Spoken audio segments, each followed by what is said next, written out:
Hello बच्चों, आज हम फिर से इस मैटर अराउंड अस थ्योरी के बारे में डिस्कशन करने के लिए आए हैं। आज हम एक अपने नए रूम में और एक नई डिजिटल फैकल्टी के साथ आप लोगों के साथ आज हम डिस्कशन करेंगे कि इस मैटर अराउंड अस थ्योरी के बारे में। मेरा ये थर्ड लेक्चर होगा चैप्टर 2 के बारे में, क्लास 9 का चैप्टर 2, जिसके बारे में आज हम लोग एक प्रकाश और डालेंगे, कह सकते हो एक नज़र उस पर हम और डालेंगे एक बार। इस पे 2 लेक्चर्स अभी मैं अपलोड करूंगा। ये आने वाला लेक्चर ये मेरा होगा, इसके बाद का एक लेक्चर और होगा, या फिर हो सकता है और भी कुछ मुझे टॉपिक्स अच्छे जो लगे मैं और भी मतलब आप लोगों का कंप्लीट चैप्टर लेकर आप लोगों के लिए मैं आऊँगा। ठीक है, तो आज मैं जो डिस्कशन करने जा रहा हूँ वो मिक्सचर के बारे में। मिक्सचर तो मैंने पढ़ा ही दिया था आप लोगों को, और उसके अंतर्गत क्या क्या बातें आती है उन सभी के बारे में आज हम लोग डिस्कस करेंगे। ठीक है, चलिए, मैं ऋतिक जायसवाल एक्सपेंसिव एकेडमी से, जानते तो होंगे ही ना, वही पुराना अपना चैनल। चलिए आज हम लोग स्टार्ट करते हैं। मिक्सचर क्या होता है? मिक्सचर क्या होता है आप लोग पढ़ रहे हैं कि नहीं? मैंने जो पढ़ाया था वो लेक्चर्स पढ़ रहे होंगे लगातार। नहीं पढ़ रहे, पढ़ने में मन नहीं लग रहा है, तो मैं बताऊंगा मन कैसे लगेगा। वीडियो को लास्ट तक देखते रहिए, लास्ट में मैं बताऊंगा पढ़ने में मन क्यों नहीं लग रहा है ना। चलिए, मैं पढ़ा रहा हूँ मन नहीं लग रहा है ना, ऐसा नहीं है, मैं पढ़ा रहा हूँ। आप लोग लगातार मेरे वीडियोस को देखिए, इन तक देखिए, कुछ ना समझ आए तो कमेंट करिए, मुझे बताइए। चलिए आज मैं अपना टॉपिक स्टार्ट करता हूँ, जिसका नाम है इस मैटर अराउंड अस पोएम। इसके बारे में आज हम लोग डिस्कशन करेंगे। मिक्सचर तक मैंने पढ़ा दिया था। होमोजीनियस मिक्सचर और हेटेरोजीनियस मिक्सचर्स क्या होते हैं ये आप लोगों को मालूम होगा। बहुत ही अच्छी तरीके से मैंने इसके डेफिनेशंस लिखा दिया, इसको समझा दिया था। चलिए आज हम डिस्कशन करने जा रहे हैं। होमोजीनियस हेटेरोजीनियस में कुछ पार्ट्स आते हैं, उनके बारे में डिस्कशन करेंगे। ठीक है, होमोजीनियस क्या होता था?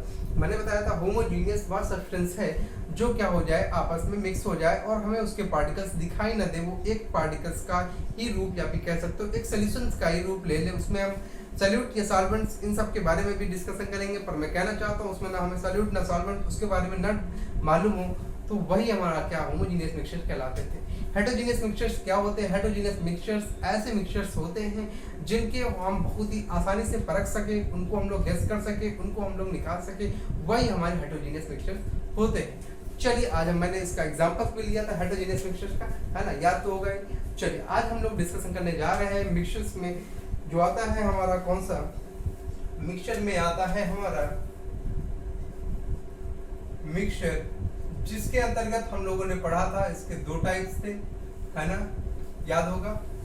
इसके 2 टाइप्स कौन कौन से थे उसके बारे में भी देखेंगे। इसके 2 टाइप्स थे कुछ इस प्रकार कि पहला टाइप होमोजीनियस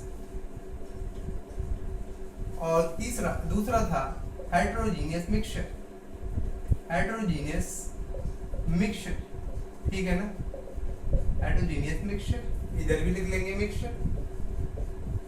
ठीक है, ये हुआ हमारी बात किसकी, होमोजीनियस हेटेरोजीनियस मिक्सचर्स में क्या क्या टाइप्स हो सकते हैं। 2 टाइप्स हमारे होते हैं। होमोजीनियस मिक्सचर्स क्या होता है ये भी मैंने बताया, हेटेरोजीनियस मिक्सचर ये भी मैंने बताया।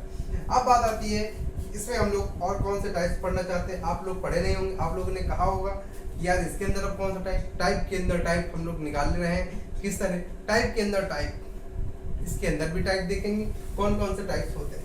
पहला टाइप हम लोग डिस्कशन करेंगे आज, और इसका भी कुछ टाइप्स होते हैं उसके भी बारे में डिस्कशन करेंगे। इसका पहला टाइप हमारा जो होता है, जिसको हम लोग कहते क्या है कि ट्रू सॉल्यूशन। ट्रू सॉल्यूशन के बारे में आप लोग जानते होंगे कि ट्रू सॉल्यूशन क्या है, नहीं जानते तो मैं बताऊंगा। ठीक है, चलिए हेटेरोजीनियस में कौन कौन से आते हैं। हेटेरोजीनियस में हमारा आता है colloidal solution, colloidal solution, and then after इसी का सेकंड पार्ट हमारा आता है, इसी का सेकंड पार्ट ही डिवाइड है, जिसका नाम होता है हमारा सस्पेंशन, जिसको हम लोग कहते हैं सस्पेंशन। सस्पेंस हो रहा है भाई, केमिस्ट्री में पूरी तरह से सस्पेंस है, बहुत ही सस्पेंस है। अगर उसको गौर से ना पढ़ा जाए तो हर जगह हमारा सस्पेंस बना रहता है कि ये आया तो ये कहाँ से आया। तो इन सब के बारे में आज हम लोग जानेंगे कि ट्रू सॉल्यूशन क्या होता है, और कोलाइडल सॉल्यूशन और हमारा सस्पेंशन क्या होता है। ट्रू सॉल्यूशन में क्या होता है कि पार्टिकल्स को इतने ज़्यादा छोटे होते हैं जिनको हम लोग फिल्ट्रेट नहीं कर सकते। फिल्ट्रेट करने का मतलब है हम लोग घर की तकनीक चलो अपनाते हैं, देसी नुस्खा है ना। ये है बात कि जैसे मैंने किसी चीज़ को घोल लिया आपस में, शरबत बनाते हैं, पानी में हमने चीनी डाला, क्या उसको किसी कपड़े में ना के ऐसे उसको कर लिया जाए, क्या कर लिया जाए, उसको ऐसे लपेट लिया जाए और पानी छन जाए, और कह दो हमारा चीनी उस कपड़े में आ जाए, ऐसा नहीं हो सकता। तो इसलिए यही चीजें हमें आज पढ़नी है कि क्या हो सकता है इन सब के बारे में, है ना। चलिए ट्रू सॉल्यूशंस में हम लोग ऐसा जानेंगे कि यार इनके पार्टिकल्स जो होते हैं ना वो बहुत ही छोटे होते हैं, इसलिए हम उनको क्या कपड़े में नहीं लपेट सकते। कपड़े में ना लपेटने की बात आई तो उसके पार्टिकल्स का कुछ साइज होता होगा, उस साइज के बारे में भी आज हम लोग क्या करेंगे, यहाँ पर डिस्कशन करेंगे। ठीक है, आज इसके साइज के बारे में देखते हैं। पहला पॉइंट हम लोग इसमें लिखते हैं the particles of true solution is, देखो सॉल्यूशन को इस तरह भी लिखा जाता है, सॉल्व लिख दिया, इसके ऊपर एन लगा दिया, इसका मतलब भी क्या होता है, सॉल्यूशन होता है। ठीक है, the particle of the solution true solution, यहाँ पे एक चीज और कर सकते थे, the size of the particle. देखो साइज की बात करते हैं, the size of the particles और the size particles of true solution कह सकते हो इज कितना होता है, 1 नैनोमीटर। 1 नैनोमीटर भाई ये तो यार बहुत ही छोटा हो गया, नैनोमीटर में चला गया, मीटर में न जाके ये नैनोमीटर सेंटीमीटर में चला जाता है, कह देते और छोटा नहीं, नैनोमीटर भी एक क्वांटिटी होती है। तो फिजिक्स में आप लोगों ने पढ़ा होगा नैनोमीटर की क्वांटिटी को। देखो नैनोमीटर क्या होती है, इन मीटर में लिखे तो 10 टू द पावर -9 मीटर, इतना छोटा माइनस में चला गया। सोचो इतना छोटा हो गया पार्टिकल्स कि हम उसको देख ही नहीं सकते। देख सकते हो क्या चीनी घुलने के बाद, क्या चीनी को देख सकते हो, नहीं देख सकते। चीनी कहाँ चली जाती है, जो हमारे वाटर के बीच में जो हमारी स्पेस होती है, इंटरमॉलिक्यूलर स्पेसेस होती है, उनके बीच में हमारे पार्टिकल शिफ्ट हो जाते हैं, जिसके कारण ये पार्टिकल्स हमें दिखाई नहीं देते, है ना। तो चलिए the size of the particles of this true solution is 1 nanometre. और अब बात करोगे कोलाइडल की कितनी साइज हो सकती है, तो कोलाइडल की भी बात करेंगे। The size of the particles of colloidal, यहाँ पे कर लेते हैं कोलाइडल सॉल्यूशन इज कितना हो सकता है, सोचिए कितना हो सकता है।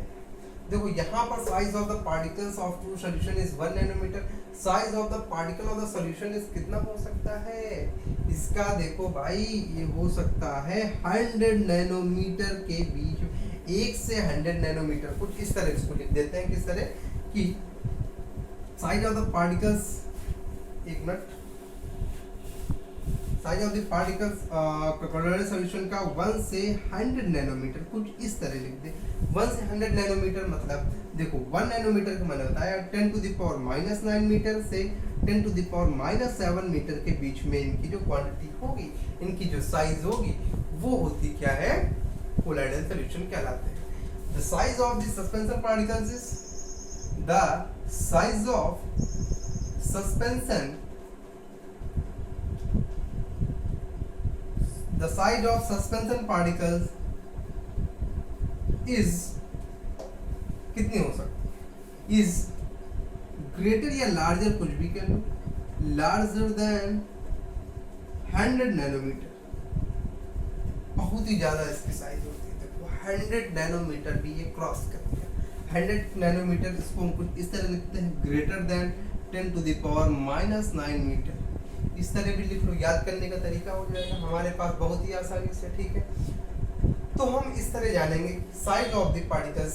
हमने देखा कि ट्रू सॉल्यूशन का किस प्रकार साइज था पार्टिकल्स का, और हमने कोलाइडल सॉल्यूशन में देखा कि कोलाइडल सॉल्यूशन में क्या इनका रोल था, और हमने देखा कि सस्पेंशन में भी इनका क्या रोल था। ठीक है, इतनी तीनों बातें क्लियर हो गई। अब दूसरी बात आती है, क्या ये जो पार्टिकल्स हैं इनको कैसे होते हैं। मैंने बताया जो पार्टिकल्स होते हैं इनकी ये स्ट्रेंथ है, इनकी ये स्ट्रेंथ है। तो अब बात करते हैं कैसे क्या। देखिए ट्रांसपेरेंट होते हैं, जो ट्रू सॉल्यूशन के पार्टिकल्स होते हैं वो ट्रांसपेरेंट, मतलब हमें ट्रांसपेरेंटली, मैंने पानी को ऐसे देखा, पानी में जो भी डाला हो चीनी शक्कर देखेंगे उस पार तक पूरा ट्रांसपेरेंट दिखाई देगा। हमें ये नहीं दिखाई देगा कि क्या पार्टिकल्स उसमें मिक्स्ड है कि नहीं है। हम उसको पिएंगे तभी तो जानेंगे यार इसमें चीनी पड़ी हुई थी, तो ऐसे तो हम लोग जानेंगे नहीं ना। तो वही बात मैं करने जा रहा हूँ, इसके पार्टिकल्स ट्रांसपेरेंट होते हैं। और इसकी बात आती है कि कोलाइडल सॉल्यूशन में इसके पार्टिकल्स किस प्रकार होते हैं। कोलाइडल सॉल्यूशन में हमने पार्टिकल्स को देखना है, कोलाइडल सॉल्यूशन में जो होता है पार्टिकल्स का ट्रांसल्यूसेंट होते हैं। ट्रांसल्यूसेंट मतलब क्या होता है, ट्रांसल्यूसेंट का मतलब हल्का हल्का हमें दिखाई दे, जैसे दूध पूरा तो सफेद होता है ना, जिसपे क्रीम होती है देखो हमें दिखाई देती, हल्की हल्की देखो हमें दिखाई देती कि नहीं दिखाई देती। वही बात हम ले लें यहाँ पर कोलाइडल सॉल्यूशन में, सेम वही बात हम ले सकते हैं। जैसे ट्रांसपेरेंट क्या होता है, तो उसमें पार्टिकल्स हमें क्या होता है, थोड़ा साइज उनकी बड़ी होती है। देखो मलाई जब क्रीम कैसे घर में कहते हैं मलाई जम गई यार दूध पे, तो उसका मतलब वो कोलाइडल सॉल्यूशन को शो करता है, उसके पार्टिकल्स का साइज जो है इन्हीं के बीच में होता है। ये नहीं कह सकते कि वो ट्रू सॉल्यूशन होता है। ठीक है, चलिए इतनी बात ट्रांसलूसेंट। अब सब बताइए इसमें क्या होगा, है ना, इसमें क्या होगा। आपने ट्रांसपेरेंट सुना था एक बार वर्ड, वो लिख दिया। ट्रांसलूसेंट नहीं सुना था, वो भी आपने बता दिया। तीसरा कौन सा सोच के बताएंगे। तीसरा मैं ये बताऊंगा कि सस्पेंशन जो होता है उसकी साइज, मतलब उसको देख सकते हैं कैसे, ऑब्क्यूब साइज का होता है। ऑब्क्यूब साइज मतलब बहुत बड़ी साइज में दिखाई दे। जैसे मैंने ले लिया क्या, मैंने जैसे पानी में बालू डाल दिया, दिखाई दे रहा है कि नहीं, पानी में बालू डाल दिया, साफ साफ दिखाई दे रहा है। तो वही बात यहाँ पर क्लियर होती है क्या, कि ये ऑब्क्यू में मैं एक बात कहा गया, ट्रांसलूसेंट में भी मैं अभी एक बात करूंगा। टिंडल इफेक्ट एक आता है, टिंडल इफेक्ट की मैं बात करूंगा। ठीक है, बहुत बढ़िया इफेक्ट है, मजा आएगा पढ़ने में ना। अब चलिए एक बात और कर लेते हैं क्या इसमें, कि दो बातें वही होगी। तीसरी बात क्या आता है, तीसरी बात क्या इन सबको फिल्टर किया जा सकता है, क्या इन सबको फिल्टर कर सकते हैं, क्या चीनी पानी अलग, है ना, क्या इन सभी चीजों को हम अलग फिल्ट्रेट मेथड से क्या इनको फिल्टर कर सकते हैं? नहीं, सबको नहीं, सबके लिए प्रोसेस अलग होगी। मैं इसको भी बताऊंगा आने वाले वीडियोस में, सबकी प्रोसेसेस अलग होंगी। ठीक है, पहले ये तीसरी बात मैं करने जा रहा हूँ, कौन सी, कि इनका जो मैंने जो अभी बताया सेम वही बात यहाँ पर हमें लिखनी होगी। It can not be filtrate, इसको हम लोग क्या नहीं कर सकते हैं, इसको हम लोग फिल्ट्रेट नहीं कर पाएंगे। समझ में आया, फिल्ट्रेट हम इसको नहीं कर सकते, इसके पार्टिकल्स हम लोग फिल्टर नहीं कर सकते। और बात आती क्या, तीसरे इसमें बात करते हैं, इसमें क्या बात आती है, क्या इसको फिल्टर कर सकते हो, नहीं कर सकते यार। दूध गर्म किया, हल्की हल्की मलाई वो भी चली गई साथ में, उसका बात ही छोड़ दो। चलो एक बात यहाँ पर दूसरा एग्जांपल हम लोग ले लेते हैं। जैसे माना कि मैं कीचड़ में गया, पूरा सना हुआ है कीचड़ उसी पानी में ना, उसको मैंने फिल्ट्रेट किया। देखो पानी क्या, कीचड़ अलग पानी अलग हो सकता है, नहीं हो सकता। कीचड़ और पानी देखो छानेंगे तो साथ में निकल के पूरा चला जाएगा, पानी तो गंदा ही रहेगा। ये नहीं कि पानी प्योर हो गया, ऐसा नहीं होता है ना, ऐसा नहीं हो सकता। तो इसीलिए यहाँ पे वही कह लो मिल्क ना लो, मिल्क में नहीं, चलो समझ में आ रहा है, मैं मान सकता हूँ। तो आप लोग कीचड़ को ले सकते हैं जैसे मान के, है ना। तो एक बात यहाँ पर ये क्लियर हुई, क्या इसको फिल्ट्रेट कर सकते हो, नहीं कर सकते। It can not be filter, it can not be filtrate, इसको भी हम लोग फिल्ट्रेट नहीं कर सकते। अब तीसरी इसमें बात, भाई ये तो दूसरी बात, तीसरी बात हमें करनी ना, लिख दिया आप लोगों ने भी लिख लिया।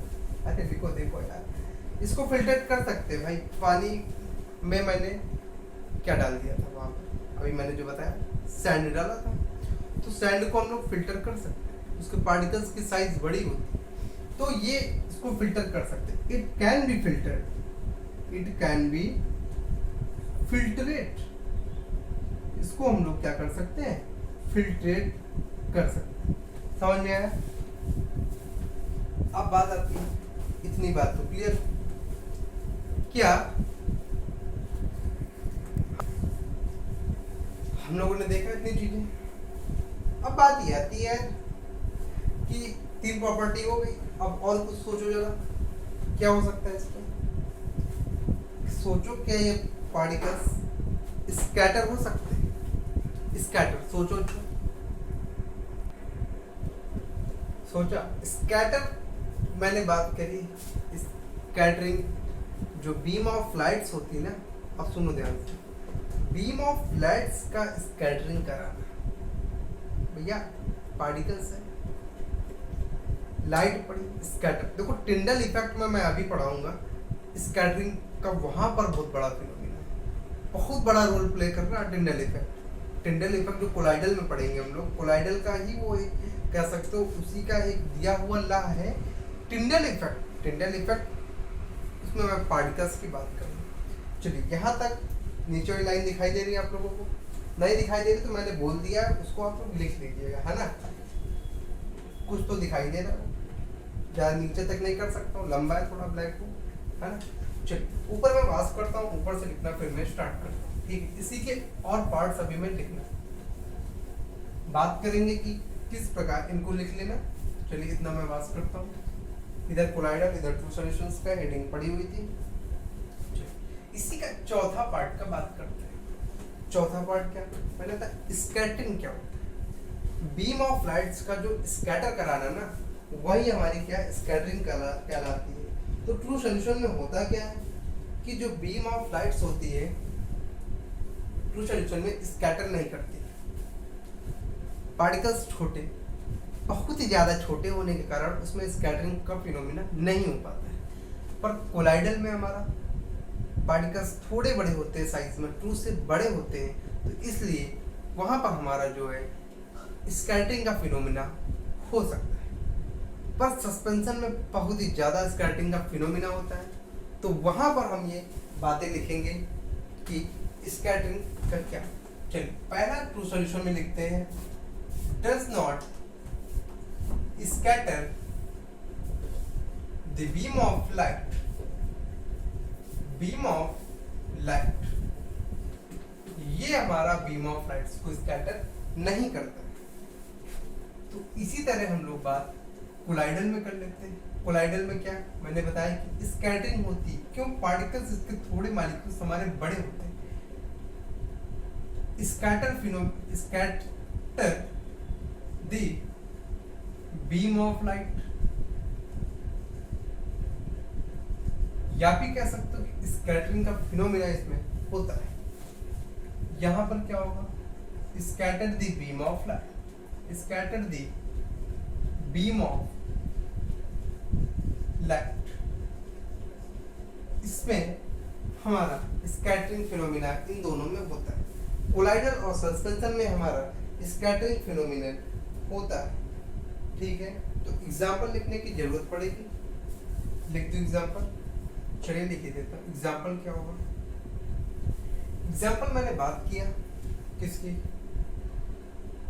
वाटर प्लस शुगर ले लिया, या फिर वाटर प्लस साल्ट ले लिया। ये भी बहुत बड़ा रोल प्ले कर रहा है साल्ट। और देखो साल्ट को भी मिलाने पर भी हमारा क्या हो रहा है, पार्टिकल्स में हमें जो मॉलिक्यूल H2O मॉलिक्यूल मतलब वाटर मॉलिक्यूल्स उनके बीच में शिफ्ट हो रहे हैं, इसलिए हमें क्या नमक भी नहीं दिखाई देता। इसका एग्जांपल क्या ले सकते हैं, इसका एग्जांपल मैंने बताया था मिल्क ले सकते हैं, है ना। इसका एग्जांपल क्या ले सकते हैं, कुछ भी ले लो यार, वाटर प्लस सैंड ले लो, या फिर वाटर प्लस चाक ले लो। चाक के भी पार्टिकल देखो छोटे छोटे, अगर उनको डालेंगे वो भी हमें देखो घुलते नहीं है ना, तो वो भी हमें दिखाई देते हैं। तो यही सब बातें हमें सीखनी थी कि हेट्रोजीनियस एंड होमोजीनियस के किस तरह पार्ट्स हैं।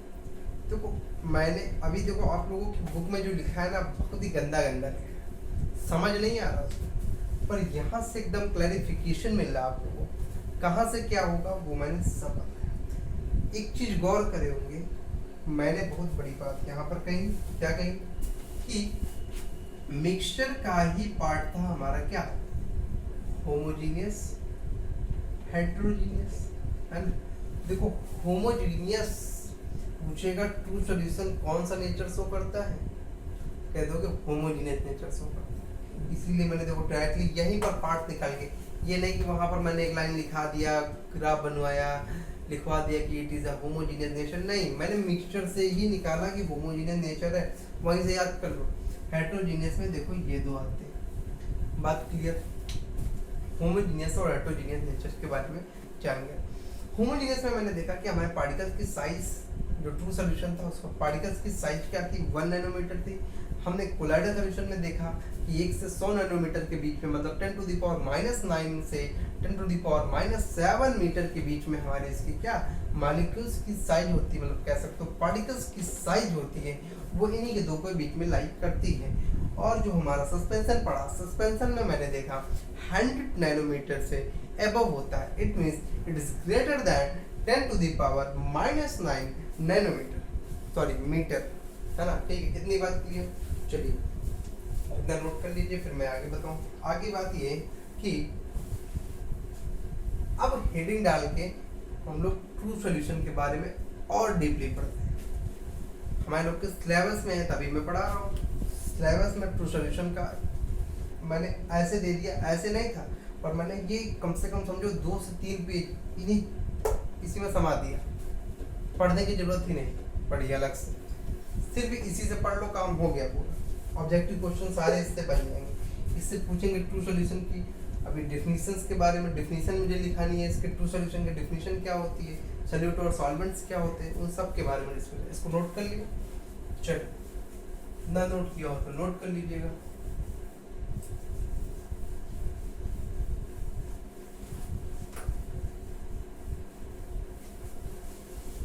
अब बात करने जा रहे हैं ट्रू सॉल्यूशन। ट्रू सॉल्यूशन क्या होता है? ट्रू सॉल्यूशन को मैंने देखा कि ट्रू सॉल्यूशन के मॉलिक्यूल्स बहुत ही छोटे थे, और क्या कि उनकी साइज मैंने जानी, और वो ट्रांसपेरेंट होते हैं, मतलब दिखाई नहीं देते हमें मिक्सअप होने के बाद। चलिए हेडिंग डालते क्या, ट्रू सॉल्यूशन।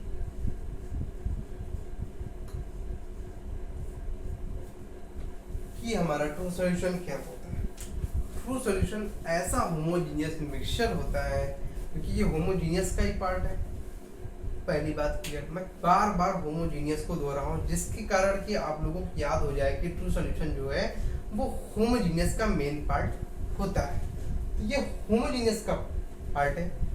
ट्रू सॉल्यूशन हमारा होमोजीनियस नेचर का होता है। इसमें 2 या 2 से अधिक सब्सटेंस, या कह सकते हो कि मिक्सचर ना कहकर सब्सटेंस ही कहें, सब्सटेंस आपस में मिलते हैं, वो अपने ही जो रूप में रहते हैं, उसी को हम लोग ट्रू सॉल्यूशन कहते हैं। और ट्रू सॉल्यूशन में देखो, जो हमने अलग से, जैसे मैंने ये पानी लिया था, पानी में मैंने अलग से नमक डाला, ये चीनी डाली, तो उसको क्या कहते हैं, उसके बारे में यहाँ पर ट्रू सॉल्यूशन में हम लोग डिस्कशन करेंगे कि उसको क्या कहेंगे। तो ट्रू सॉल्यूशन में हम लोग देखते क्या है कि हम जो, जैसे मैंने माना कि ये, जैसे मैंने यहाँ पर पानी लिया, इस पानी में मैंने क्या बाहर से नमक डाल दिया, या कहते हो तो शुगर डाल दिया, या साल्ट, शुगर, कुछ भी डाल दिया। तो शुगर डाला, उसको क्या कहते हैं, और ये जो ज्यादा मात्रा में वाटर है, इसको क्या कहते हैं। इस चीज को हमें इस ट्रू सॉल्यूशन में जानना है कि इसको और इसको क्या कहते हैं। ट्रू सॉल्यूशन में मैंने देखा कि ये जो वाटर था और ये शुगर था, इसको क्या कहते हैं। जो हम देखो सबसे कम मात्रा में, तो पानी तो बहुत सारा होता है, चीनी तो हम लोग इतनी डालते हैं या इतनी डालते हैं तो मीठा पूरा हो जाता है। तो मतलब ये कहने का है कि ये जो शुगर है ना, और ये जो वाटर है ना, इस शुगर को जो हमने कम मात्रा में डाला, मैं कम मात्रा की बार बार बात कर रहा हूँ, कम मात्रा में डाला उसको हम लोग सॉल्यूट कहते हैं, और जो ज़्यादा मात्रा में डाला उसे हम लोग सॉल्वेंट कहते हैं। बात क्लियर हुई कि सॉल्यूट और सॉल्वेंट किसे कहते हैं। जो मिनिमम, या कह सकते हो बहुत ही कम मात्रा में या कम मात्रा में हो, उसे हम लोग सॉल्यूट कहेंगे, और जो हमारा ज़्यादा मात्रा में होता है उसे हम लोग सॉल्वेंट कहते हैं। सॉल्वेंट, ठीक है, दिखाई दे रहा है। सॉल्वेंट सॉल्यूट के बारे में डिस्कशन है, इतनी बात क्लियर। अब चलिए इस डिफिनेशन की बात कर लेते हैं। आप लोगों की कॉपी भी तैयार करवा दो इसी के साथ साथ, है ना। डिफिनेशन खुद की बनाई हुई बेहतरीन डिफिनेशन लेकर आता हूँ आप लोगों के लिए। चलिए पहली बात, मैं ट्रू सॉल्यूशन के किसकी डेफिनेशन की बात कर लेता हूँ। डेफिनेशन में क्या लिख सकते हो, सोचो जरा। मैंने अभी जो जो बताया वही सब इसमें सेम टू सेम वही लिखेंगे। जैसे a homogeneous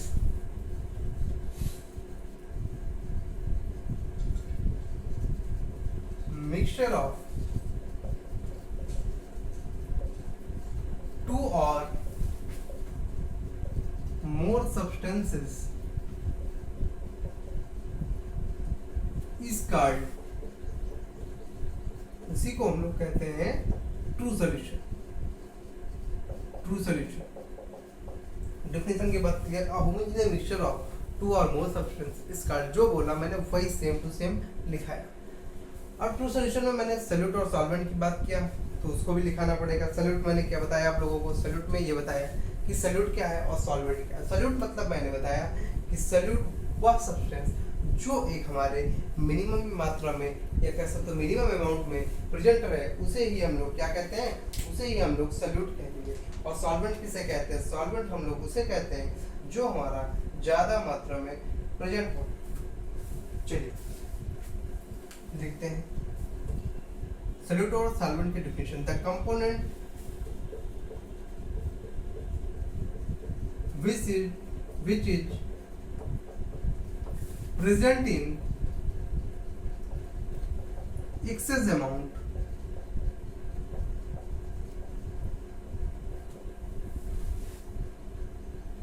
is called solvent। Excess का मतलब यहाँ पर एक्सेस का मतलब होता है ज्यादा, अत्यधिक, उसी को हम लोग सॉल्वेंट कहते हैं। एंड द सब्सटेंस, कभी कंपोनेंट लिखा है तो कंपोनेंट ही लिख के चलो ना, एक ही लाइन वही सही रहेगा। The component which is present in minimum amount और मिनिमम अमाउंट लिख लो या फिर less amount etch called,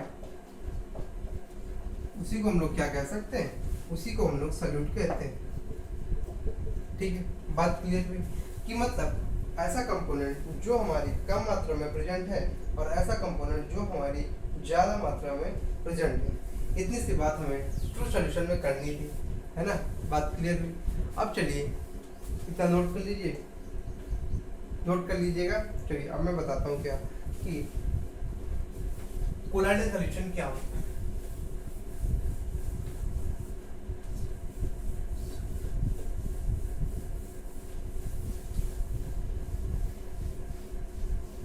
colloidal solution के बारे में डिस्कशन करेंगे कि कोलाइडल सॉल्यूशन हमारा क्या है।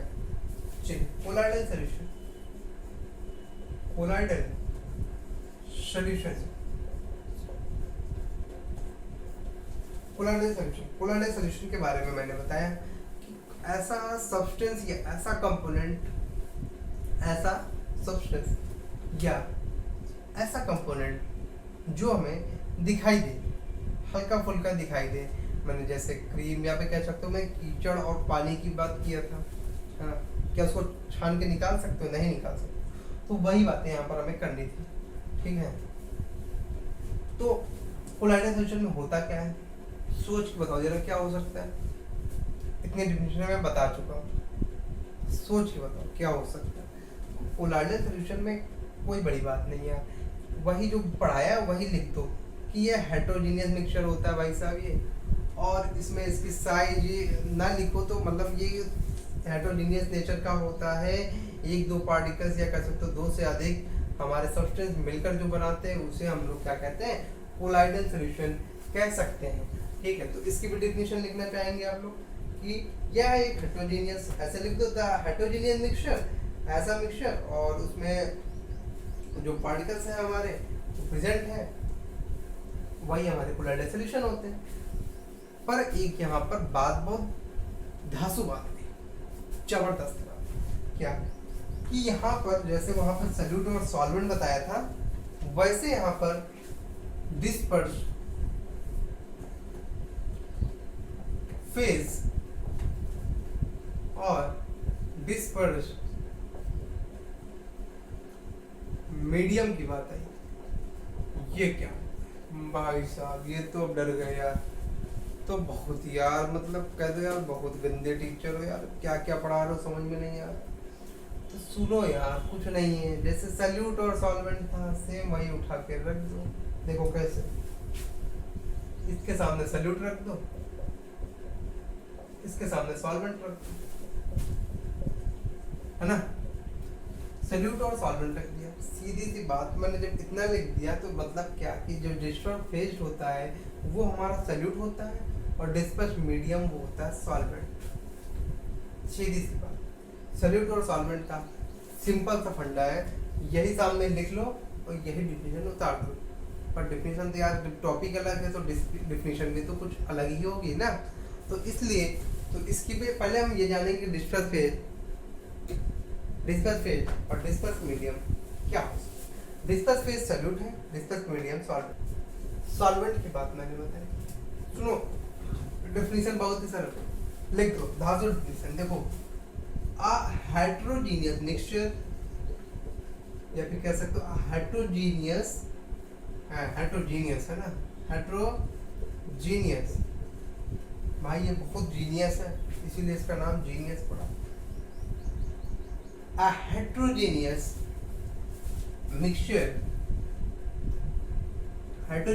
mixture कर लो या कंपोनेंट या पार्टिकल्स या heterogeneous substance in which particles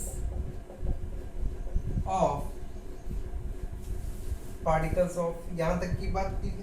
particles की बात कर रहा, देखो डिस्पर्स फेज सब डिस्पर्स से ही बना, मतलब डिस्पर्स पार्टिकल ही होंगे भैया वहाँ पे। ये नहीं कि आप ट्रू सॉल्यूशन का सॉल्यूट और सॉल्वेंट उठा के रख दिया, होती बात वही है पर पार्टिकल चेंज है, साइज चेंज है, तो उसके बारे में भी तो कुछ अलग होगा। तो चलिए, heterogeneous mixture substance in which the particle of the disperse या फिर कह सकते हो heterogeneous substance in which dispersed particles,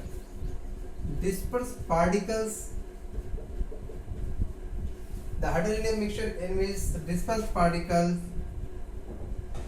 size lies between 10 to the power minus 9 meter to 10 to the power minus 9 meter to 10 to the power minus 7 meter is called, उसी को हम लोग कहेंगे कोलाइडल सब्सटेंस या कोलाइडल सॉल्यूशन। इतनी बात clear. मैंने जाना कि कोलाइडल में उसकी डेफिनेशन क्या हो सकती है, मैंने वहां पर कोलाइडल पढ़ा, वहां पर अलग बातें थी, उसका मैंने साइज बता दिया, वहां पर मैंने बता दिया। तो यहाँ पर बहुत ही आसानी से मैंने डेफिनेशन भी लिख ली थी ना, बहुत ही आसानी से मैंने सारी इसकी डेफिनेशन भी लिख ली। कोई दिक्कत यहाँ तक कि हेटेरोजेनियस मिक्स्ड सब्सटेंस होंगे, उसमें जो हमारे पार्टिकल्स किस प्रकार लाई करेंगे उन्हीं के बारे में हम लोगों ने डिफाइन किया। ठीक है, चलिए अब दूसरी बात हम लोग करने जा रहे हैं किसकी, इसी में मुझे टिंडल इफेक्ट की बात करनी है। पर टिंडल इफेक्ट की बात से पहले मैं इसमें कोलाइडल सॉल्यूशन में मैं सस्पेंशन की बात कर लेता हूँ कि सस्पेंशन की डेफिनेशन क्या लिख सकते हैं, उसके बाद में इसके टिंडल इफेक्ट की बात करूंगा। ठीक है ना। तो टिंडल इफेक्ट,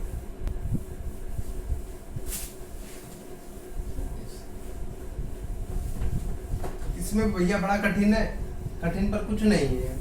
देखने में लगता है बुक में भैया बहुत बड़ा चैप्टर दिए, कुछ नहीं। अगर मैं एक घंटे का लेक्चर बनाता तो मेरा ये दो ही लेक्चर में कंप्लीट हो गया होता, समझे। पर मैं इसको एज आ 30 मिनट का इसलिए बना रहा हूँ ताकि आप लोग को समझ में आए। देखो 30 मिनट का बना रहा हूँ तभी बहुत ऊपर जा रहा है भाई। मैं इसलिए बना रहा हूँ क्योंकि यार आप लोगों को समझ में आए। इकट्ठे मैं बर्डन कर दूंगा, 1 घंटे का लेक्चर देखा मैंने, देखता हूँ 1 घंटे का लेक्चर पढ़ा हुआ यूट्यूब पे, नहीं मुझे पढ़ना है। मैं 30 मिनट पढ़ूंगा पर मुझे सही पढ़ना है कि मैंने यार 30 मिनट का वीडियो देखा, बढ़िया कर लिया। 1 घंटे का वीडियो, अरे यार स्किप कर रहे हैं, 10 सेकंड स्किप कर रहे हैं, ऐसा नहीं करना है। मुझे 30 मिनट का वीडियो देखना है पर टॉपिक समझना है। एक टॉपिक पढ़ाऊंगा पर क्लियर पढ़ाऊंगा, फालतू का नहीं। ठीक है ना। तो चलिए, मैं बात क्या कर रहा था कि सस्पेंशन की बात करता हूँ। सस्पेंशन क्या है? सस्पेंशन में क्या हो, सस्पेंशन एक ऐसा पार्टिकल्स है जिसमें हमारे पार्टिकल्स लाई करते हैं। 100 नैनोमीटर से ज़्यादा इसकी साइज होती है, वही हमारे सस्पेंशन होता है। इसका लिख लेते जरा, होमोजीनियस, सॉरी ये तो हेट्रोजीनियस पढ़ाया था ना, हाँ हेट्रोजीनियस के बारे में डिस्कशन कर रहे थे। देखा होमोजीनियस याद आ गया। अरे यार आप लोग कहेंगे अरे गलत पढ़ा रहा मास्टर, अरे ऐसा नहीं, देखो तो पहले हेट्रोजीनियस में, इसीलिए सो रहे होगे आप लोग, इसलिए मैं जगाया है। Heterogeneous mixture in which size of the particles greater than 100 nanometre, उसी को हम लोग क्या कहते हैं, सस्पेंशन कहते हैं। सस्पेंशन, इतनी बात क्लियर हुई? तो इतना समझो पहले, आज का कॉन्सेप्ट पहले इतना समझो, फिर मैं ट्रू सॉल्यूशन की और भी बातें हैं अभी, उसका एक ग्राफ बनाना कि सॉलिड पार्टिकल्स होंगे तो क्या होगा। पहले मैंने इतना जान, ऊपर की बातें जान लिया इस वीडियो में, कैसे क्या हो सकता है। उसके बाद मैं आगे डिस्कशन करूंगा कि उसमें क्या क्या हो सकता है। सॉलिड पार्टिकल्स होगा तो उसका एग्जांपल क्या होगा, और सॉलिड लिक्विड हो गया, लिक्विड गैस हो गया, तो उसके बारे में डिस्कशन करेंगे। ठीक है, ठीक। उसके बाद इतना पहले समझिए, इसको ध्यान से समझिए, इसको एक बार ना 2 बार समझिए, इसको 2 बार ना 3 बार समझिए, और तभी भी ना समझ में आए तो कमेंट करिए। ठीक है, चलिए ओके। आज मैं इतना ही पढ़ाता हूँ, और आगे आने वाले वीडियोस में मैं ट्रू सॉल्यूशंस के एग्जांपल्स कैसे क्या हो सकता है, मैं सबके बारे में डिस्कशन करूंगा। टेंशन नहीं लेने को, पढ़ा रहा हूँ तो टेंशन नहीं लेने को, पूरा पढ़ाऊंगा, बीच में छोड़ के नहीं जाऊंगा। पूरे केमिस्ट्री के चैप्टर मात्र 5 महीने या उससे भी कम यार, 3 महीने या 2 ही महीने में कंप्लीट कर दूंगा पूरी केमिस्ट्री। समझना आपको है, मैं समझाऊंगा, डरने की कोई बात नहीं। ओके चलिए, अच्छा थैंक यू।